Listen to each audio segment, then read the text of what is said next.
Alrighty, well, I just got done doing a bit of research and in detail. Hebrews 13, verse 15 and 16 has got to be speaking in tongues. And then also, one way you can know that it's talking about speaking in tongues is pray always, never ceasing. You can't pray by your understanding, never ceasing, but you can speak in tongues and never stop if you want. You don't have to use your mind. You use your lips. And right here in Hebrews 13:15, it says, by your lips, which it's saying by your lips. So when you speak in tongues, you're not using your mind, but you're using the lips of your mind. You're using the lips of your mouth, when you do it under your breath or even when you do it out loud. But it's not coming from your mind. So when it talks about the edge of the lips, it makes sure that, it's coming from your lips. Well, it's got to come from your mind. Well, no. It comes from your mind if you're thinking it. It comes from your lips when you're speaking in tongues. Right? Always, never ceasing.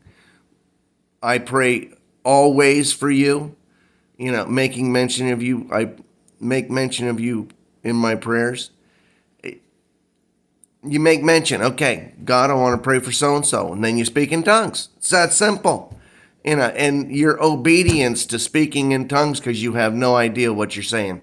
How long would you sit there and listen to somebody that you couldn't understand one word they were saying? You wouldn't sit there and listen to them, would you? It'd be a waste of your time. They'd be a barbarian to you. Well, speaking in tongues is the same thing. You have no idea what you're saying. And if you think you need to be in charge of what you're actually saying, then you're not going to want to speak in tongues. That's why it says don't get frustrated at speaking tongues because you don't know what it is. You're obedient. That is obedience.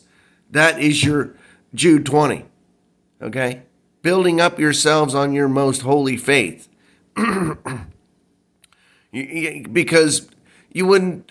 Why speak in tongues if you have no idea what it's actually doing? You can direct it and believe God to direct it, but it's not in your power whatsoever. You do the action, and it's all up to God what comes out. You speak it forth. Bija waki inda halebe do rata nitsa bakwati. He kokieti shabiam wiam batadeshlo. I have no idea. God's word says do it. I obey. It takes a long time.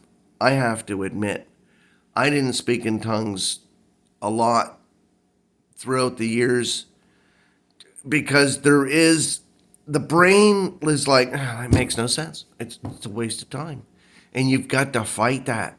You've got to speak in tongues continuously. God says do it continuously, and our brains want to fight it all the time. And that's why you have to remember to speak in tongues. But the remembering to speak in tongues is you grabbing a hold of the word to do it, right? Just like anything. But speaking in tongues Jesus Christ said, you will speak in tongues. If you believe, you will speak in tongues. So just do it. Don't make it complicated. The mind wants to mess everything up and make everything complicated. Just do it. Formulate the letters that formulate the sentences, that formulate the phrases, that formulate the language. Zihuki aid brandika pashwaki hamo u indvendila blonina karea show. I just keep going. And I don't have to think about it. Right? I have to think about what I'm going to say when I pray by my understanding. But I can sit there and riddle off letters to make sentences and phrases in a language all day long without having to think one word. But if we want our minds to always be engaged because we have to understand what we're doing, well, it's a great example of God doing all kinds of stuff we have no clue he's doing. And he's still doing it. And by our obedience to speaking in tongues, Hebrews 13, 15, and 16, and 1 Timothy 2:8, And I'll challenge anybody that wants to challenge that to show me from chapter and verse.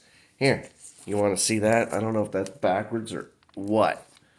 But that right there is a study of, yeah, the Greek, and I don't know if that's backwards or forwards. It's probably backwards.